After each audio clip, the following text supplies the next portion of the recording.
మంచిర్యాల జిల్లా జన్హారం మండలం ఇంచన్పల్లి చెక్పోస్ట్ వద్ద గంజాయి రవాణా చేస్తున్న నలుగురు యువకులను పోలీసులు అదుపులోకి తీసుకున్నారు. ఈ సందర్భంగా జన్హారం మండలంలోని చుట్టుపక్కల గ్రామాలకు చెందిన నలుగురు స్నేహితులు గంజాయి సేవిస్తూ రవాణా చేస్తున్నారని డీసీపీ తెలిపారు. నిందితుల వద్ద నుండి 250 గ్రాముల గంజాయి దొరికిందని తెలిపారు. వెంటనే నలుగురిని అరెస్ట్ చేసి కేసు నమోదు చేశామన్నారు.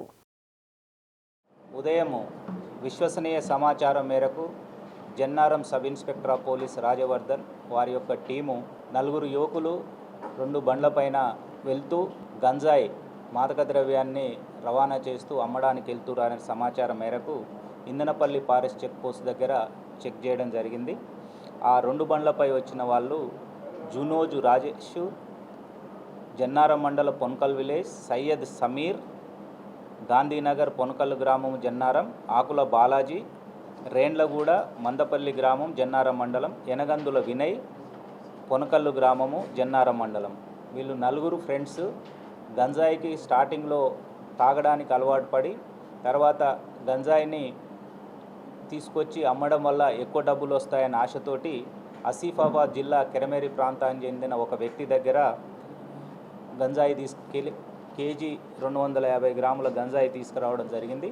తీసుకొని వచ్చి ఇక్కడ అమ్ముతూ ఉంటే మనము పట్టుకోవడం జరిగింది. వీళ్ళని ఈరోజు అరెస్ట్ చేసి కోర్టులో ప్రొడ్యూస్ చేస్తున్నాము. ముఖ్యంగా ఇందులో జునోజ్ రాజేష్ అనే వ్యక్తి గతంలో కూడా గంజాయి కేసులో పట్టుబడి జైలుకు పోయి రావడం జరిగింది. అగైన్ ఇతను మిగతా 3 స్నేహితులని కలుపుకొని ఈ 3 ద్వారా ఈ గంజాయి వ్యాపారం చేస్తున్నారు. ఇప్పుడు కేజీ 200 గ్రాములు సీజ్ చేసినాము.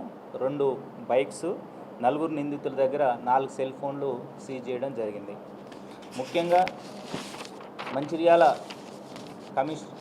రామగుండం కమిషనరేట్లో మంచిర్యాల జోన్లో స్పెషల్ టీమ్స్ ఫామ్ చేయడం జరిగింది. రామగుండం కమిషనర్ శ్రీ అంబర్ కిషోర్ జా ఐపీఎస్ గారి ఆదేశం మేరకు ప్రతి డివిజన్ స్థాయిలో గంజాయికి సంబంధించి మాదక ద్రవ్యాలకు సంబంధించి ఒక స్పెషల్ టాస్క్ ఫోర్స్ టీం ఏర్పాటు చేయడం జరిగింది. ఎందుకంటే గంజాయి అనేది చాలా యువత యొక్క జీవితాలని నాశనం చేస్తుంది. దానివల్ల తల్లిదండ్రులకు కూడా తీరని బాధలు ఉంటున్నాయి. కాబట్టి జీరో టాలరెన్స్. గంజాయి అమ్మినా వీళ్ళు అమ్ముతుంటే పట్టుకున్నాము, కానీ గంజాయి తాగిన వాళ్ళు కానీ గంజాయి వినియోగిస్తున్న వాళ్ళు కానీ కేవలం 5 గ్రాములు 10 గ్రాములు ఉన్నా ఖచ్చితంగా పట్టుకుంటాము. వీళ్ళు తాగే వాళ్ళ లిస్ట్ ఇచ్చినారు. ఆ లిస్ట్ ఇచ్చిన వాళ్ళని కూడా పట్టుకొని తల్లిదండ్రుల సమక్షంలో కౌన్సిలింగ్ చేస్తాము. గంజాయి దొరికితే కేసులు కూడా పెట్టడం జరుగుతుంది.